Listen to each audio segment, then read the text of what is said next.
Movie की शुरुआत में हम देखते कि कोनन बैकपैक कर रहा होता है क्योंकि वो कल अपने दोस्तों के साथ तानाबाटा फेस्टिवल में जाने वाला होता है कि तभी उसकी रूम की बेल बजती है और वो बाहर देखने जाता है तो बाहर कोई भी नहीं होता और उसे लगता है कि कोई मजाक कर रहा होगा और तभी वो अंदर आता ही है कि तभी वहाँ पर जिन आ जाता है और जिन उसको कहता है कि बड़े समय के बाद मिल रहे हैं शिनिची कोरो या फिर मैं कहूँ कोनन एडोकावा। तो सुनते ही कोनन घबरा जाता है और यही सोचने लग जाता है कि इसको मेरी असलियत पता चली तो चली कैसे।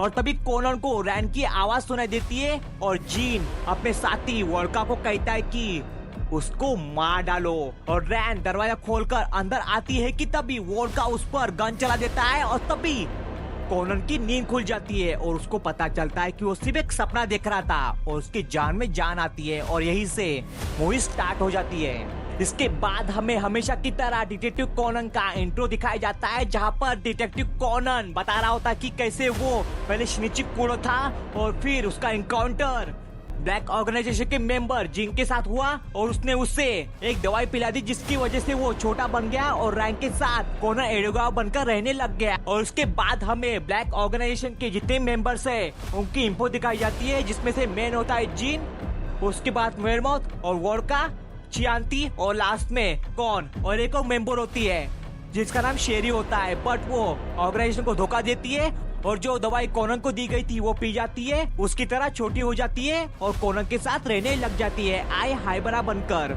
और उसके बाद कोनन का एनकाउंटर वेरमोथ के साथ भी होता है और उसको पकड़ने वाला होता है कि तभी वेरमोथ भाग जाती है बट उसके हाथ बहुत बड़ा क्लू लगता है। जब वो अपने बॉस को कॉल लगा रही थी तब उसकी बॉस की रिंगटोन 7 चिल्ड्रन थी। इस क्लू को याद रखना, अगर आपको मूवी समझनी है तो ये क्लू आपको याद रखना होगा।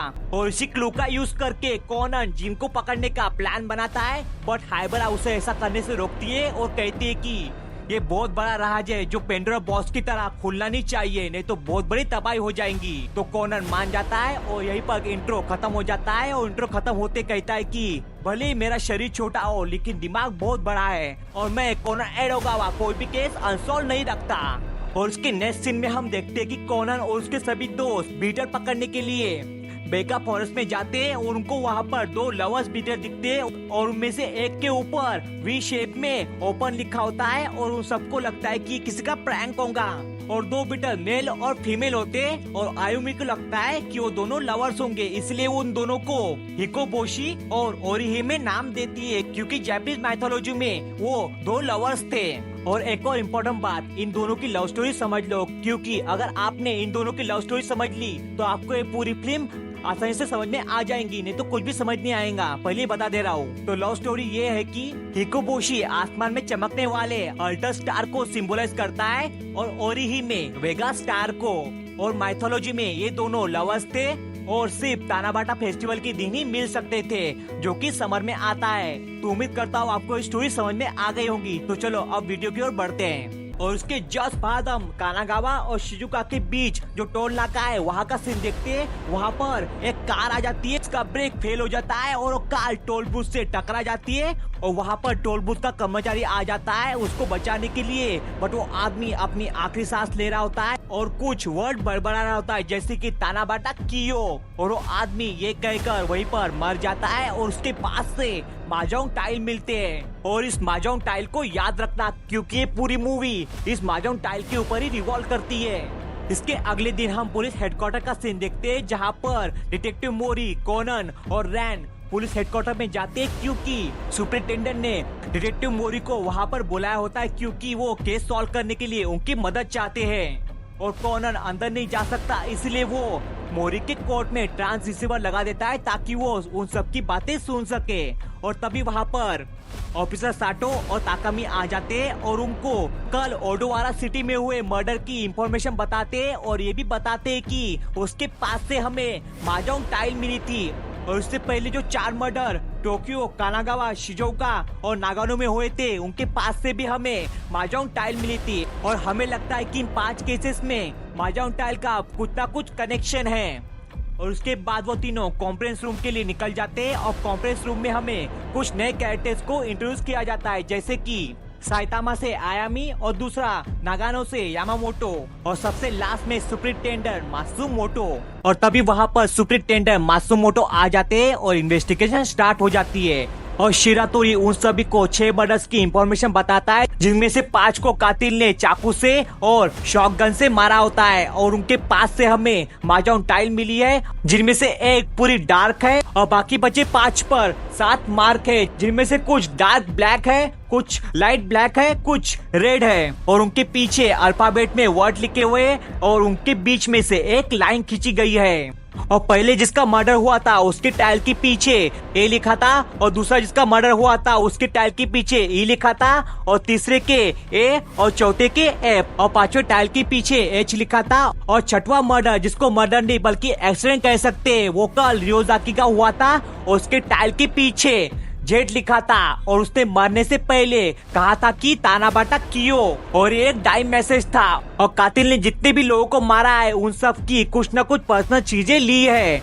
और सबसे बड़ा मुद्दा ये है कि उस डाइस पर जो मार्क्स है उनका मतलब क्या है। और ये सुनते डिटेक्टिव मोरी अपना दिमाग लगाता है और कहता है कि मुझे इसका मतलब समझ में आ गया है। जैसे कि हमको पता है कि माजांग खेलने के लिए 2 लोगों की जरूरत है, तो मुझे लगता है कि माजांग टाइल पर जो 7 मार्क है उनको किलर मारेगा और बचा एक टाइल वो किलर होगा।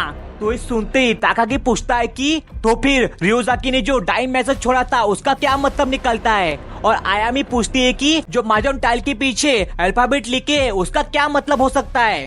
तो मोरी कहते हैं कि हम इसका पता लगा के रहेंगे। तो इस सुनकर वो सभी निराश होते हैं और सुपरिटेंडेंट कहते हैं कि हमें इन माजांग टाइल का रहस्य सुलझाना होगा और उस डाइंग मैसेज का भी।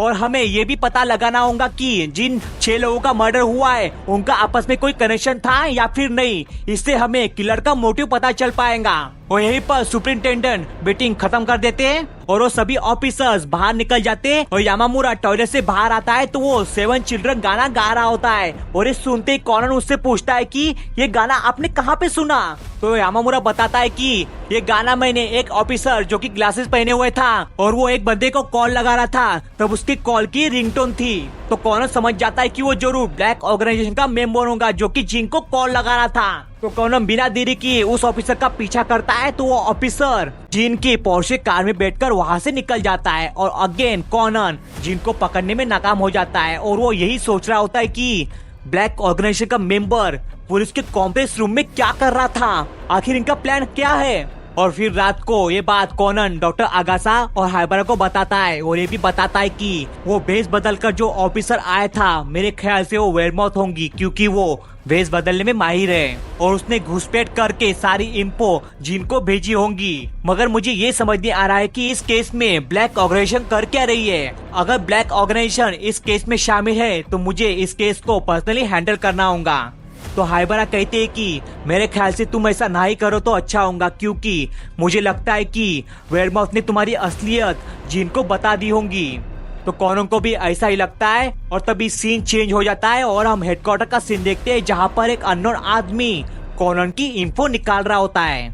इसके अगले दिन कॉनन और डॉक्टर आगासा उन 6 जगहों पर जाते हैं जिन 6 लोगों का मर्डर हुआ था। और तभी सीन चेंज होकर पुलिस हेडक्वार्टर का सीन दिखाया जाता है जहाँ पर अगेन मोरी का अनुमान गलत निकलता है, क्योंकि वो सभी माजांग नहीं खेलते थे और उनका कोई भी कनेक्शन नहीं था। और तभी मेगुरे हाई स्कूल डिटेक्टिव शिनिची कुरो की बात निकालता है और वो बताता है कि शिनिची कुरो केस सॉल्व करने में बहुत ज्यादा माहिर है और उसको लास्ट टाइम स्कूल के ड्रामा में देखा गया था और वो तभी से गायब है। एंड तभी सीन चेंज होकर कॉनन के स्कूल का सीन दिखाया जाता है जहाँ पर कॉनन क्ले से डॉल्फिन बना रहा होता है और वो यही सोच रहा होता है कि उन माजांग टाइल का और डाइम मैसेज का मतलब क्या हो सकता है। और तभी सीन चेंज होकर पुलिस हेडक्वार्टर के कॉन्फ्रेंस रूम का सीन दिखाया जाता है जहाँ पर यामाटो को उसकी खबरी का कॉल आता है और वो बताता है कि फुकासे मॉल में आने वाला है। तो ये बात वो बिना देरी किए सुपरिटेंडेंट और बाकी सभी को बताता है और ये भी बताता है कि मेरे ख्याल से फुकासे ने ही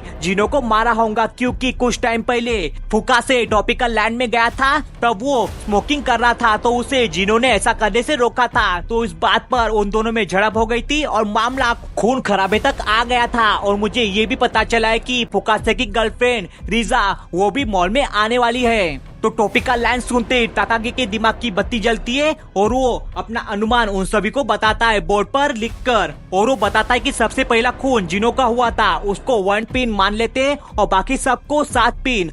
और अगर हम उन प्लेसेस को सर्कल के हिसाब से बनाएं और सिर्फ रेड मार्क पे ही ध्यान दें तो लाइन कुछ इस तरह बनेगी। तो वो सब ताकागी की बात समझ जाते और उनको ये भी समझ में आ जाता है कि खून ही फुका से ही होगा, इसलिए वो बिना देरी किए वो सब मॉल की ओर निकल जाते हैं। और तभी हम देखते हैं कि कॉनन अपने घर की ओर जा रहा होता है। तभी उसे रास्ते में पुलिस की कार दिखती है, तो कॉनन उनकी कार का पीछा करते हुए मॉल में पहुंच जाता है। वहाँ पर सभी पुलिस ऑफिसर आ जाते हैं और फुका से भी आ जाता है और वो अपनी गर्लफ्रेंड रिजा से मिलता है। यामामुरा एक्साइटमेंट में आकर उसको पकड़ने के लिए दौड़ता है तो वो गिर जाता है और उसका कार्ड भी नीचे गिर जाता है और फुकासे को पता चल जाता है कि ये पुलिस वाला है और उसको पकड़ने के लिए वहाँ पर आया है। तभी वो अपने आप को बचाने के लिए एक लेडी को पकड़ लेता है और उनको कहता है कि मुझे यहाँ से जाने दो। और तभी कॉनन टेलीस्कोपिक लेंस से उस लेडी की ओर देखता है तो उसको कुछ गड़बड़ लगती है क्योंकि उसके पैड में उसको गन जैसा कुछ दिखता है। तभी कॉनन बिना देरी किए अपनी फुटबॉल से फुकासे को मारता है तो वो वहीं पर अनकॉन्शियस हो जाता है और बेहोश हो जाता है और वो लेडी वहाँ से भाग जाती है। और तभी हम देखते हैं कि कॉनन पार्किंग स्पॉट में जाता है और उस लेडी से मिलता है और कहता है कि तुम उसे बिना मारे ही जा रही हो, वेयर माउथ। तो ये सुनते ही वो लेडी हैरान हो जाती है और वो अपना मास्क निकालती है और वो सच में वेयर माउथ होती है और वो पूछती है कि तुम्हें कैसे पता चला बच्चे। तो कॉनन बताता है तुम्हारे पैरों की वजह से, क्योंकि तुम्हारे पैर में गन है ना, और वैसे भी तुम्हारा मास्क फट चुका है। तो वेयरमाउथ देखती है तो सच में उसका मास्क फट चुका होता है और कॉनन उसको कहता है कि तुम्हारा ये प्लान था ना कि तुम कैसे भी करके किलर के पास पहुंचूंगी और उसे गन से मार डालूंगी, बट वो किलर नहीं था। क्यों, मैंने सही कहा ना? तो वेयरमाउथ कहती है तुमने बिल्कुल सही कहा बच्चे, वो किलर कैसे हो सकता है जबकि उसे चाकू भी ठीक से पकड़ना नहीं आता। और तभी हम देखते हैं कि पुलिस ऑफिसर्स को भी पता चल जाता है कि ये किलर नहीं है क्योंकि इसके हाथ में चोट लगी होती है, तो ये कैसे लोगों को मार सकता है। और कॉनन पूछता है कि आखिर तुम्हारा प्लान है क्या वेयरमाउथ।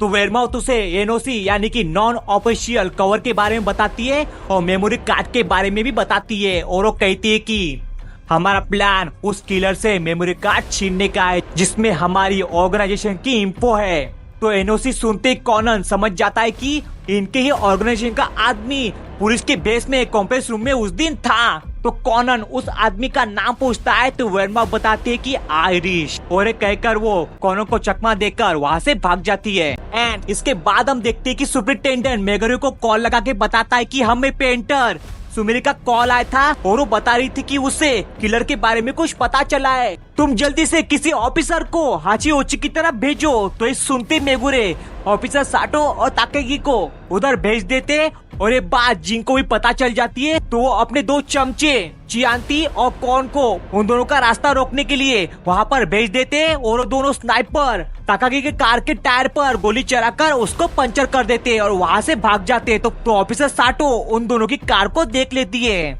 और उसके बाद सीन चेंज हो जाता है और हम देखते हैं कि जिन और वोल्का सुमिरे के घर पर होते हैं, बट उनको सुमिरे वहाँ पर नहीं मिलती है, इसलिए वो दोनों बिना समय गवाए वहाँ से निकल जाते हैं। बट जिन का पैर पेंट पर पड़ जाता है और उसके बाद ऑफिसर साटो और ताकागी वहाँ पर आते हैं और उनको भी सुमिरे वहाँ पर नहीं मिलती है। और ये बात ऑफिसर साटो सुपरिटेंडेंट को कॉल करके बता देती है और तभी ऑफिसर साटो को पेंट पर किसी का फुटप्रिंट दिखता है तो वो समझ जाती है कि यहाँ पर हमसे पहले कोई आया था।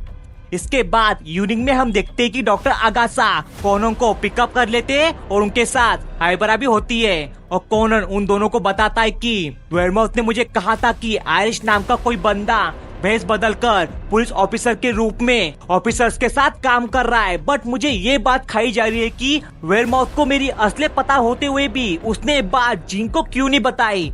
ये बात मुझे पता करनी होगी।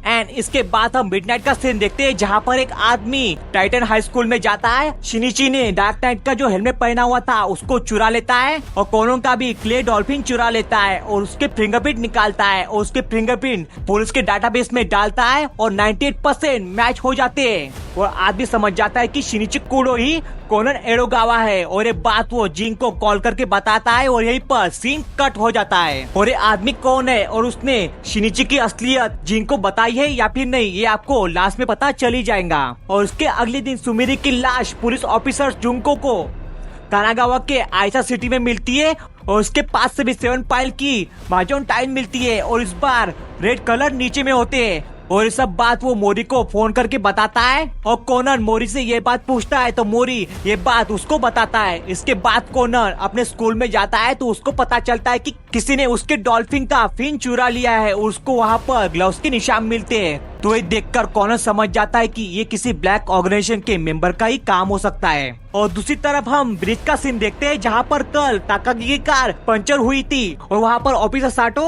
और ताकागी आए होते हैं और ऑफिसर साटो ताकागी को कहते हैं कि मुझे लगता है कि हमारी कार पंचर नहीं हुई थी बल्कि पंचर कराई गई थी, क्योंकि इतने सारे कारों में सिर्फ हमारी कार ही क्यों पंचर हुई थी, ये बात मुझे हजम नहीं हो रही है। और कल जब हम सुमिने के घर पर गए थे तो वहाँ पर मुझे पेंट पर किसी के फुटप्रिंट का निशान मिला था और मुझे ये भी बात खाई जा रही है कि वो मॉल में जो लड़की थी वो गायब कहाँ हो गई। और मुझे ये भी लगता है कि हमारे पुलिस फोर्स में से कोई ऐसा बंदा है जो सारी बातें लीक कर रहा है। तो इस सुनकर ताकागी कहता है कि मुझे लगता है कि आप कुछ ज्यादा ही सोचने लग गए मिस साटो। तो साटो कहती है कि मुझे भी ऐसा ही लगता है, लेकिन वो मन में कहती है कि मुझे यकीन है पुलिस फोर्स में कोई गद्दार छुपा हुआ है, मैं उसे ढूंढ के ही रहूंगी। और दूसरी तरफ हम टाइटन हाई स्कूल का सीन देखते हैं जहाँ पर रैंक को पता चलता है कि शिनिची ने जो डार्क नाइट का हेलमेट पहना था वो चोरी हो गया है। तो ये बात बिना देरी के रैन शिनिची को मैसेज करके बताती है। तो ये पढ़ते ही कॉनन हिल जाता है और उसको याद आता है कि उसके डॉल्फिन का भी पिन चोरी हो गया है और वो मन में कह रहा होता है कि उस पर मेरे फिंगरप्रिंट है, ऐसे तो मेरी सारी असलियत बाहर आ जाएंगी। और तभी वो कहता है कि मुझे कैसे भी करके वो एनओसी के मेमोरी कार्ड का पता लगाना होगा और उस तानाबाटा क्यू का भी पता लगाना होगा। और कॉनन ये सोच ही रहा होता है कि तभी उसको पोस्टर दिखता है जिस पर लिखा होता है कि सिकाड़ा इन क्योटो। और ये पढ़ती उसकी दिमाग की बत्ती जलती है और वो समझ जाता है कि क्यो का मतलब होगा क्योटो। तो बिना देरी किए हथौड़ी को कॉल लगाता है और क्योटो के तानाबाटा की सारी इंफो निकालने को बोलता है। तभी हथौड़ी को काजुआ परेशान करती है और कहती है कि क्या तुम मेरे साथ तानाबाटा के दिन होटल में चलोगे। तो हथौड़ी ना कहता है और कहता है कि तुम भूल गई क्या 2 साल पहले होटल में आग लग गई थी और वो तानाबाटा का ही दिन था। तो इस सुनते ही कॉनन को क्लू मिल जाता है और हथौड़ी को इस इंसिडेंट के बारे में पूछता है। तो हथौड़ी बताता है कि लगभग 2 साल पहले वेगा नाम के होटल में आग लग गई थी, उसमें 2 लोग झुलसकर मर गए थे और वो तानाबाटा का दिन था। तो इस सुनते कॉनन कहता है कि मुझे इस केस की सारी इंफो चाहिए। तो हथौड़ी बिना देरी किए इस काम पर लग जाता है और कॉनन को उन माजाउन टाइल के रेड मार्क का मतलब समझ में आ जाता है और वो कहता है कि वो रेड मार्क जरूर आपको रिप्रेजेंट करते होंगे। और कॉनन भी बिना समय गवाए इन्वेस्टिगेशन पर लग जाता है और वो लाइब्रेरी जाकर इस इंसिडेंट की इंफो निकालता है। तो उसको पता चलता है कि एक गैस के सिगरेट जलाने के कारण 6th फ्लोर पर आग लग गई थी और उसमें झुलसकर 2 लोग मर गए थे और उनमें से एक थी नानाको जो कि मिटाका सिटी के जिंडाई वार्ड से थी। ये इंफो मिलते कॉनन लाइब्रेरी से बाहर निकल जाता है और उसको तभी होटल की लिफ्ट दिखती है जिसमें सिर्फ 7 लोग जा सकते हैं। और इस लिफ्ट के क्लू को याद रखना क्योंकि ये बहुत बड़ा क्लू है इस केस के लिए। इसके बाद कॉनन नानाको के बॉयफ्रेंड के घर पर जाता है जिसका नाम होता है मिजुतानी। बट मिजुतानी वहाँ पर नहीं होता है, बट मिजुतानी का पड़ोसी सावामुरा घर पर होता है और उसको बताता है कि मिजुतानी आज घर पर नहीं है। तभी कॉनन सावामुरा को बताता है कि मुझे दरअसल डिटेक्टिव मोरी ने यहाँ पर भेजा है मिजुतानी की इंफो निकालने के लिए। तो तभी सावामुरा उसको अपने घर में लेके जाता है और मिजुतानी की सारी इंफो बताता है और ये भी बताता है कि मिजुतानी और नानाको चिबा से भागकर यहाँ पर रह रहे थे क्योंकि उनके फैमिली को उनका रिश्ता मंजूर नहीं था और लगभग 2 साल पहले वो घूमने के लिए क्योटो गए थे और वेगा होटल में रह रहे थे। और तभी मिजुतानी अपने दोस्त से मिलने के लिए गया था। इसके बाद वेगा होटल में आग लग गई और उसमें झुलसकर नानाको बेमौत मर गई और इस बात के लिए मिजुतानी अब भी अपने आप को कोसता है। और तभी कॉनन सावामुरा से पूछता है कि अभी मिजुतानी कहाँ पर मिलेगा। तो सावामुरा बताता है कि मेरे ख्याल से वो अभी चिबा में होगा क्योंकि आज नानाको की 2nd डेथ एनिवर्सरी है। और तभी सावामुरा कॉनन को उसकी नानाको की और मिजुतानी की फोटो दिखाता है और नानाको के भाई काजुकी का कार्ड देता है और वो एक अकाउंटेंट होता है। तो कॉनन सावामुरा को शुक्रिया कहता है और उनका नंबर ले लेता है और वहाँ से निकलता ही है कि तभी उसको हथौड़ी का कॉल आता है और वो बताता है कि तुमने जो मुझे उन 7 लोगों की इंफो दी थी वो हुबहू 2 साल पहले हुए 6th फ्लोर के फायर एक्सीडेंट से मैच होती है और उसमें 2 लोगों की भी मौत हो गई थी। उनमें से एक थी नानाको और उसका एक बॉयफ्रेंड भी था मिजुतानी और वो करीब 1 साल पहले मेरी तरह उन 7 लोगों की इंफो निकालने के लिए यहाँ पर आया था। और मुझे लगता है कि कल्प्रिट वही हो सकता है, लेकिन अगर वो कल्प्रिट है तो उसका मोटिव क्या होगा। और तभी कॉनन उससे पूछता है कि वहाँ पर कितनी एलिवेटर है और उनकी कैपेसिटी कितनी है। तो हथौड़ी बताता है कि एक ही एलिवेटर है और उसकी कैपेसिटी 7 लोगों की है। तो इस सुनते कॉनन समझ जाता है कि दरअसल 2 साल पहले क्या हुआ होगा। और कॉनन बताता है कि मुझे लगता है कि दरअसल 2 साल पहले जब वेगा होटल में आग लगी थी 6th फ्लोर पर, तब उस होटल में 8 लोग फंस गए थे और एलिवेटर की कैपेसिटी सिर्फ 7 लोगों की थी। इसलिए मुझे लगता है कि उनमें से एक ने, जो कि जिनो होगा, उसने नानाको को बाहर फेंक दिया होगा और वो 6 लोग कुछ भी नहीं कर सकते थे, क्योंकि अगर उन्होंने कुछ बोला तो जिनो उनको भी बाहर फेंक देगा। और जैसा हमने पढ़ा था वैसा ही हो गया, वो 7 लोग बच गए और नानाको बेमौत मर गई। और कॉनन को उस माजाउन टाइल के 7 पिन का मतलब समझ में आ जाता है और वो बताता है कि वो 7 पिन के रेड सर्कल जरूर उन 7 लोगों के स्टैंडिंग पोजीशन को रिप्रेजेंट करते होंगे और लास्ट वाला जरूर नानाको को, और उनमें से एक पिन जुनो को रिप्रेजेंट करता होगा। और माजाउन टाइल का शेप भी एलिवेटर की तरह है और माजाउन टाइल के पीछे में जो लाइन खींची गई थी वो डोर को रिप्रेजेंट करती है। लेकिन मुझे ये बात खाई जा रही है कि उस माजाउन टाइल के पीछे जो अल्फाबेट है उसका मतलब क्या निकलता है। तो हथौड़ी कहता है अगर वो 7वां रेड सर्कल नानाको को रिप्रेजेंट करता है तो इसका मतलब ये है कि अब भी एक खून होना बाकी है। तो कॉनन को भी ऐसा ही लगता है और कॉनन हथौड़ी को शुक्रिया कहता है और फोन कट कर देता है। और तभी सीन चेंज हो जाता है और पुलिस हेडक्वार्टर के कॉन्फ्रेंस रूम का सीन दिखाया जाता है, जहाँ पर शिरातोरी उन सबको बताता है कि वो 7 लोग 7 जुलाई को तानाबाटा फेस्टिवल के दिन क्योटो में थे और आज की तारीख भी 7 जुलाई है। और उनको बस यही बात सता रही होती कि और अल्फाबेट का मतलब निकलता तो निकलता क्या है। और ऑफिसर साटो को ये बात सताई जा रही होती है कि इन सब में से धोखेबाज कौन है। एंड इसके बाद हम यूथ डिटेक्टिव फोर्स को देखते हैं और तीनों अपने घर की तरफ जा रहे होते, तभी उनको एक बीटर मिलता है जिस पर अगेन वी शेप में ओपन का टेप चिपकाया होता है। और वो तीनों डिसाइड करते हैं कि इसका मतलब क्या निकलता है, हम डॉक्टर आगासा से पूछेंगे। और तभी हम देखते हैं कि कॉनन चिबा सिटी में पहुंच जाता है और नानाको के भाई काजुकी से मिलता है और उनसे इंफॉर्मेशन गैदर करता है। तो काजुकी बताता है कि मिजुतानी आज नानाको के 2nd डेथ एनिवर्सरी में आया था, लेकिन वो अजीब बातें कह रहा था, जैसे कि मैं उन 7 लोगों को कभी माफ नहीं कर सकता और उनमें से बस एक आदमी बचा हुआ है। और तभी काजुकी अपनी डायरी निकालता है और बताता है कि वो 7 लोग नानाको के 1st डेथ एनिवर्सरी पर आए थे और उसने उन 7 लोगों की इंफो प्लेसेस के साथ लिखी होती है। एंड इसके बाद का सीन हम डॉक्टर आगासा के घर का देखते हैं, जहाँ पर यूथ डिटेक्टिव फोर्स आती है बीटल को लेकर और वी शेप के बारे में पूछती है। तो डॉक्टर आगासा बताते हैं कि ये बीटल के ऊपर वी शेप में लिखा है, तो इसका मतलब ये निकलता है कि ये जरूर लेजेंडरी बैंड बीटल को रिप्रेजेंट करता होगा और उसका वी शेप उनके 5वें सॉन्ग हेल को रिप्रेजेंट करता होगा। तो ये सुनते ही वो तीनों एक्साइटेड हो जाते हैं और जहाँ पर ये बीटल मिला था यानी कि बैकअप फॉरेस्ट में, तो बैकअप फॉरेस्ट की ओर निकल जाते हैं। और दूसरी तरफ हेडक्वार्टर में हम देखते हैं कि शिरातोरी को आयानो कोजी का कॉल आता है और वो बताता है कि लगभग 2 साल पहले वेगा होटल में आग लग गई थी और उसमें झुलसकर एक लड़की मर गई थी जिसका नाम नानाको था और उसका एक बॉयफ्रेंड था मिजुतानी नाम का। और ये सारी इंफो मुझे थोड़ी देर पहले हथौड़ी से मिली है। और तभी बिना देरी के मेगोरी हथौड़ी को कॉल लगाते हैं तो हथौड़ी बताता है वो माजाउन टाइल का जो शेप है वो एलिवेटर को रिप्रेजेंट करता है। एंड दूसरी तरफ हम देखते हैं कि कॉनन मंदिर की सीढ़ियों पर बैठा होता है और खूनी का 8वां शिकार कौन हो सकता है इसके बारे में सोच ही रहा होता है कि तभी एक फॉरेनर बिग डायपर के बारे में पूछती है तो उसकी गार्ड उसको बता देती है। और इस सुनते ही कॉनन की दिमाग की बत्ती जलती है और वो जल्दी से हाइबरा को कॉल लगाता है और पूछता है कि उन 7 लोगों के जिन प्लेसेस पर उनके मर्डर हुए थे क्या तुम उन सब प्लेसेस को स्टार कॉन्स्टेलेशन में डाल सकती हो। तो हाइबरा बिना देरी किए उन 7 प्लेसेस को स्टार कॉन्स्टेलेशन में डालती है तो परफेक्टली पोलारिस और बिग डायपर से अलाइन होते हैं। तो इस सुनते कॉनन समझ जाता है कि वो माजाउन टाइल जरूर पोलारिस और बिग डायपर को रिप्रेजेंट करते हैं। और कॉनन डिटेल में बताता है कि वो 1 टाइल पिन और 7 टाइल पिन पोलारिस और बिग डायपर के अर्सा कॉन्स्टेलेशन को रिप्रेजेंट करते हैं। और माजाउन टाइल के पीछे जो हमें अल्फाबेट मिले थे वो सभी के सभी ग्रीक लेटर्स है, जैसे कि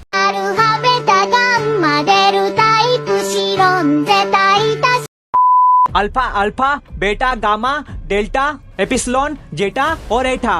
और हाइबर कहते हैं कि अब बचा बिग डायपर का मेरा यानी कि बेटा। उसकी लोकेशन है शिबा पार्क की मिनाटो वार्ड। एंड इसके बाद हम देखते कि पुलिस ऑफिसर्स मिजुतानी के घर पर जाते हैं और काजुकी के घर पर भी जाते हैं। बट मिजुतानी के घर पर कोई नहीं होता है और उसका पड़ोसी होता है, और उसका पड़ोसी और काजुकी उन सबको बताता है कि थोड़ी देर पहले एक लड़का आया था ग्लास पहने, हमने उसे सारी इंफो दे दी। तो इस सुनते ही वो सभी समझ जाते हैं कि वो जरूर कॉनन होगा।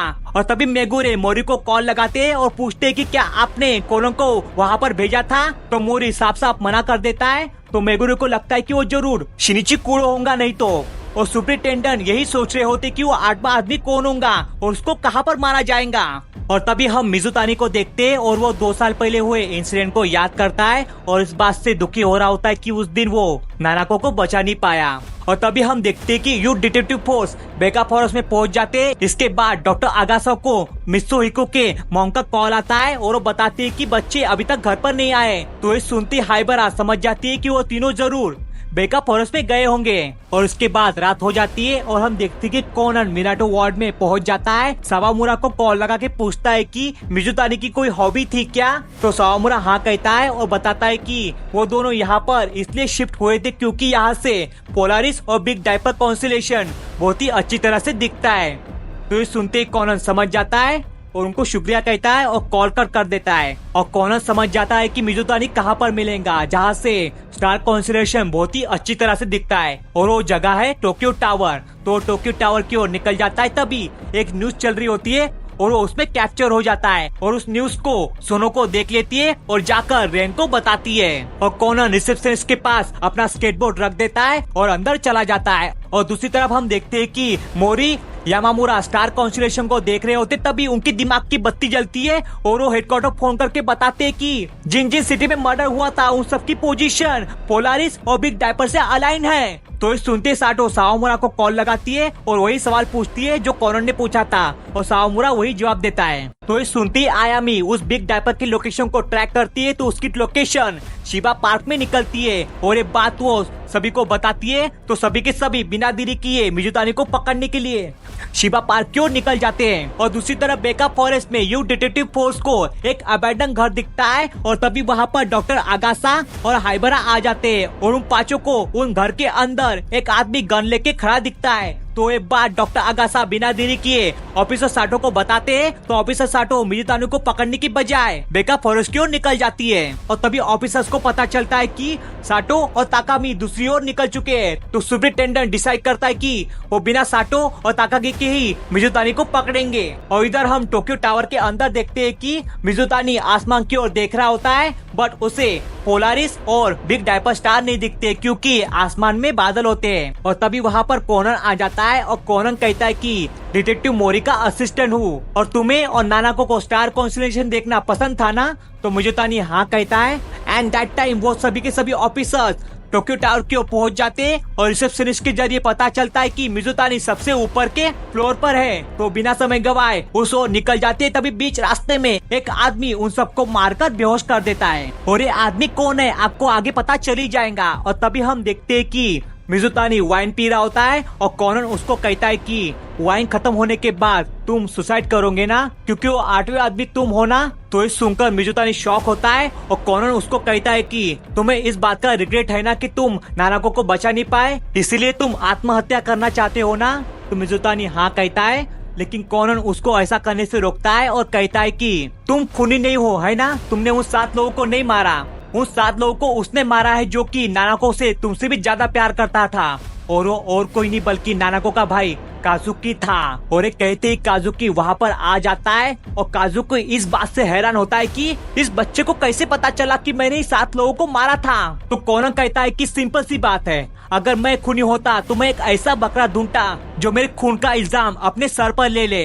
और वैसे ही आपने किया, आपने एक ऐसा बकरा ढूंढा जो आपके सारे इल्जाम अपने सर पर ले ले और कोई नहीं बल्कि मिजुतानी था। और आपको ये भी पता था कि मिजुतानी को और नानाको को स्टार कॉन्स्टेलेशन देखना बहुत ही पसंद है, इसलिए आपने उन सभी को उन 7 जगहों पर मारा जहाँ से परफेक्टली पोलारिस और बिग डायपर स्टार कॉन्स्टेलेशन बन सके। और एक काम एक अनुभवी व्यक्ति कर सकता है, ना कि एक नौसिखिया। और उसका सीधा साधा एग्जांपल है आपकी हैंड राइटिंग, क्योंकि मैं जब आपसे फर्स्ट टाइम मिला था तो आपने उन सब की लोकेशन डिटेल के साथ डायरी में लिखी हुई थी, वो भी नीट एंड क्लीन अक्षरों में। इसका उल्टा जब मैं मिजुतानी के घर पर गया था तो उसके बोर्ड पर अक्षर खराब थे, तो मैं समझ गया कि आपकी हैंडराइटिंग इतनी परफेक्ट है तो आप प्लान भी परफेक्ट ही बनाओगे, इसीलिए नो डाउट कि आप ही खूनी हो। तो ये सुनते काजुकी पूछता है कि बच्चे तू आखिर है कौन?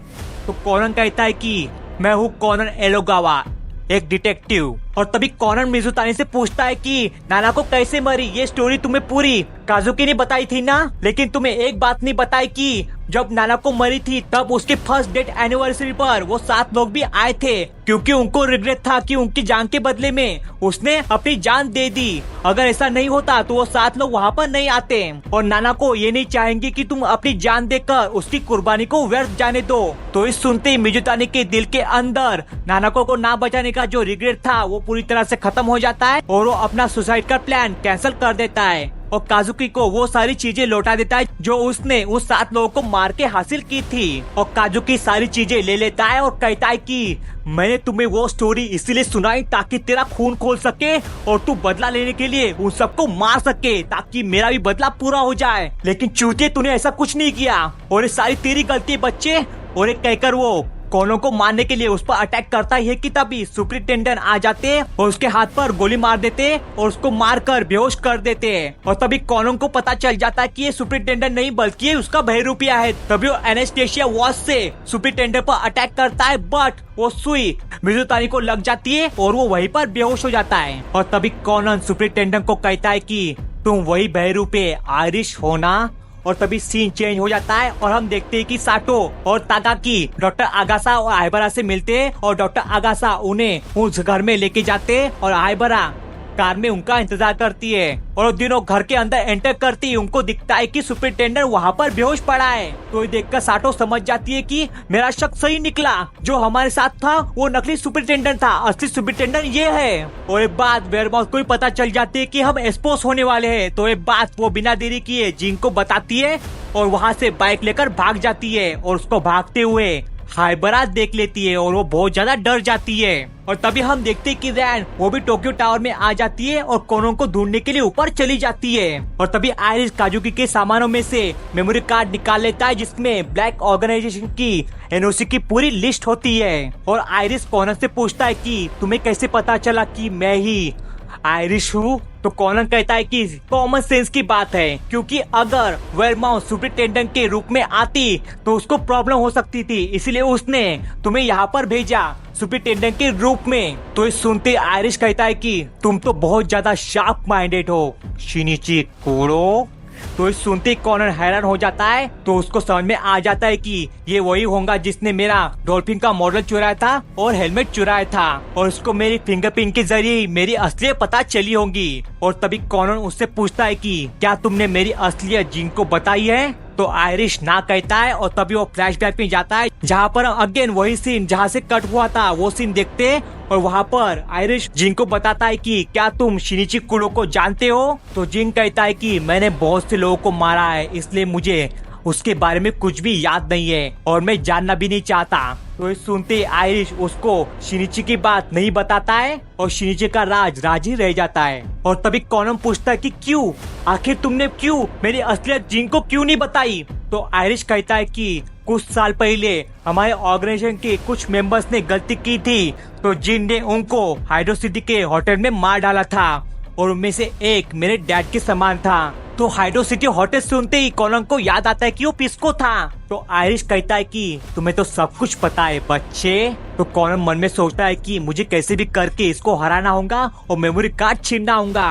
और तभी आयरिश बिना देरी के उस पर अटैक करता है और तभी वहाँ पर रैन आ जाती है सिक्योरिटी गार्ड को लेकर और आयरिश सिक्योरिटी गार्ड को मारकर बेहोश कर देता है। तो रैन समझ जाती है कि ये सुपरिटेंडेंट नहीं है और तभी आयरिश रैन पर पिस्तौल तानता है और रैन ये देखकर हंसती है, क्योंकि पास में जब वो शिनिची से मिली थी तब शिनिची ने कहा था कि पिस्तौल में से निकली हुई गोली की स्पीड 350 मीटर पर सेकंड होती है और आयरिश रैन पर गोली चला देता है और रैन इसी बात का फायदा उठाती है और गोली से बच जाती है और उन दोनों की फाइट स्टार्ट हो जाती है और रैन आयरिश का मास्क फाड़ देती है। तो आयरिश गुस्से में आकर रैन को मारता है और उसको अनकॉन्शियस कर देता है और तभी कॉनन शिनिची की आवाज निकालता है और कहता है कि रैन अब बस तुम आराम करो, इसे तो मैं देखता हूँ। तो रैन शिनिची की बात मानकर वहीं पर आराम करती है और तभी आयरिश अपना मास्क हटाता है और असली चेहरा दिखाता है और आयरिश कॉनन को मारने के लिए उसके पीछे दौड़ता है गन लेकर और वो दोनों सीढ़ी के पास पहुंच जाते हैं और वहाँ पर तभी जीन हेलीकॉप्टर लेकर आ जाता है और आयरिश को कॉल लगा के पूछता है कि क्या तुम्हें मेमोरी कार्ड मिला या फिर नहीं। तो आयरिश हाँ कहता है और मेमोरी कार्ड दिखाता है। तो जिन को मेमोरी कार्ड दिख जाता है और जिन कहता है कि अब ये हमारे किसी काम का नहीं रहा, इसे मार दो। और तभी जिन का स्नाइपर आयरिश को गोली मार देता है और तभी जिन को किसी का पैर दिखता है वहाँ पर, तो बिना देरी किए उस पर गन की बौछार कर देता है और आयरिश बीच में आकर कोनम को बचा लेता है और कोनम वहाँ से भाग जाता है और भागकर ऊपर टोक्यो टावर पर जाता है और जिन का हेलीकॉप्टर भी ऊपर आ जाता है। तभी कोनम प्लान बनाता है और अपनी बेल्ट को सीलिंग के साथ बांधता है और लाइट के साथ नीचे कूद जाता है और नीचे पहुंचते ही लाइट को बेल्ट के साथ ऊपर फेंक देता है और लाइट सीधा हेलीकॉप्टर को लग जाती है और वो हेलीकॉप्टर आउट ऑफ कंट्रोल हो जाता है और जिन को समझ नहीं आ रहा होता है कि ये कौन है और तभी वो हेलीकॉप्टर दूर जाके गिर जाता है और ब्लास्ट हो जाता है। और तभी हम वेयरमाउथ को देखते हैं और वो कह रही होती कि जैसे मैंने सोचा था सिल्वर बुलेट, तुमने अपने सही रास्ते से ही उनको सबक सिखाया। और एक और बात, वेयरमाउथ सिल्वर बुलेट कॉनन को कह के बुलाती है क्योंकि कॉनन उनके ऑर्गेनाइजेशन के लिए बहुत बड़ा थ्रेट है। और उसके बाद पुलिस फोर्स वहाँ पर आ जाती है और सबको रेस्क्यू कर लेती है और कॉनन रैन के पास जाता है और उसको बताता है कि उसको शिनिची का कॉल आया था और वो बता रहा था कि वो दूसरे केस में फंस चुका है, वो जैसे ही फ्री हो जाएगा तुम्हें कॉल करेगा। तो ये सुनते ही रैन गुस्सा हो जाती है और एक पल में खुश भी हो जाती है और कहती है कि मैं उसकी आवाज सुनने के लिए सालों तक वेट कर सकती हूँ। और इसी के साथ मूवी यहीं पर एंड हो जाती है और उसके पोस्ट क्रेडिट सीन में हम देखते हैं कि हाइबरा, कॉनन और डॉक्टर आगासा बेका फॉरेस्ट में होते हैं जहाँ पर सुपरिटेंडेंट को अगवा करके रखा होता है और हाइबरा कॉनन को बताते हैं कि जिस जगह पर हेलीकॉप्टर ब्लास्ट हुआ वहाँ पर किसी की भी डेड बॉडी नहीं मिली है। तो कॉनन कहता है कि मुझे पहले से पता था, वो हेलीकॉप्टर ब्लास्ट होने से पहले ही भाग गए होंगे। और सुपरिटेंडेंट ने भी कहा था कि जिन्होंने उनको अगवा किया था उनका चेहरा वो नहीं देख पाए, लेकिन आयरिश ने मुझे मरने से पहले कहा था कि मेरे जाने के बाद भी तुम अपना काम जारी रखना शिनिची कुरो। तो कॉनन कहता है कि मैं तुम्हारा अधूरा पड़ा काम पूरा करूंगा आयरिश और ब्लैक ऑर्गेनाइजेशन का पर्दाफाश करके रहूंगा।